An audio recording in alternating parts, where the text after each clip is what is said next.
People should commend the administration and not to make statements blackmailing and telling the public lies, teachings of lies, just like as they told that they won election when they never won any election. Nigerians know those who won election through the electorate. Nigerians know those who won election in social media. Let them continue to be telling lies. They just want to comment for commenting's sake, so that people will say that they have said something. Those who like to run an election on that social media platform, no, people should not be. Wike, who dared Nigerians to do their worst as he refused to step down as Minister of FCT following the heavy protests that struck Abuja, the Federal Capital Territory, calling for his resignation, has taken delight in attacking and mocking Peter Obi for criticizing the allocation of 15.5 billion naira for the renovation of the Vice President's residence in Lagos and Abuja, while many Nigerians and civil servants are still wallowing in abject poverty. The budget proposal was already done by the FCT Minister Nyesom Wike. He claimed that the project actually started by the administration of Goodluck Jonathan. Both Wike and the Vice President Kashim Shettima seriously attacked Peter Obi for questioning such reckless spending.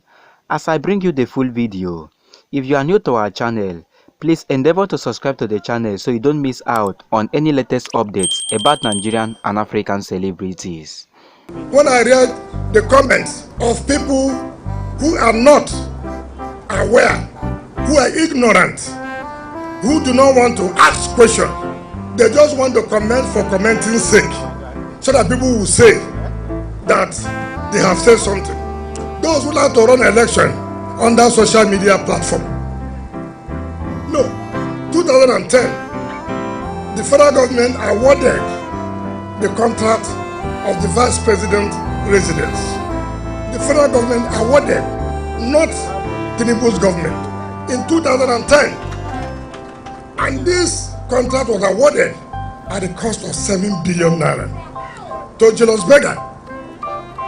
Now check 2010 and 2023, 13 good years, this project was abandoned. Now, a reasonable government comes to say, look, do we, having spent some money in this project, do we abandon it, wasting taxpayers' money? And the company said, look, they are willing to complete it, but you cannot give us the same rate of 2010 and 2023. It's not possible. It's not possible. And they gave their rate. And by Mr. President approval, we have to send it to Bureau of Public Procurement. We are waiting for the Bureau of Public Procurement to give us the final nod of how much should be spent. But the point, even if that is okay, it should not be used by Mr. Vice President. That does not mean it cannot be put into use by other people. So many of us have seen visiting heads of states in this city. What is wrong when you have a visiting head of state? It's okay, put him in such residence. So people should not be sentimental and telling lies. We did not award that contract.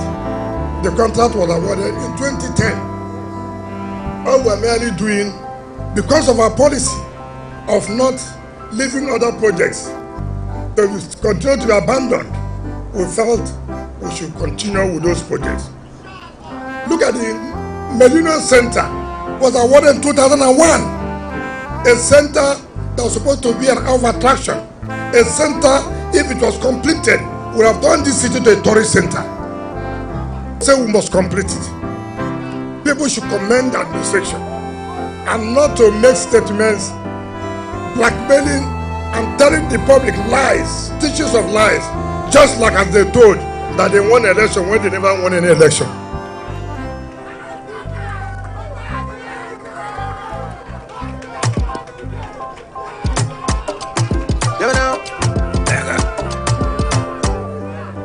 Nigerians know those who won election through the electorate. Nigerians know those who won election in social media. Let them continue to be telling lies. It did not stop at that. The Vice President, Mr. Kashim Shettima, also took time to attack Peter Obi for criticizing the budget allocation. Shettima's condemnation was made public through his spokesperson, Stanley Nkwocha.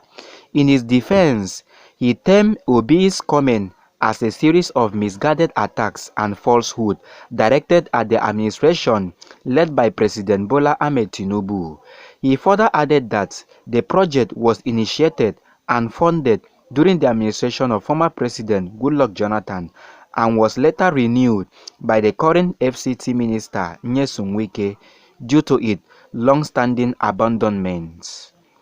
He asserted that the administration prioritizes the welfare of educators and educational infrastructure despite challenging economic conditions.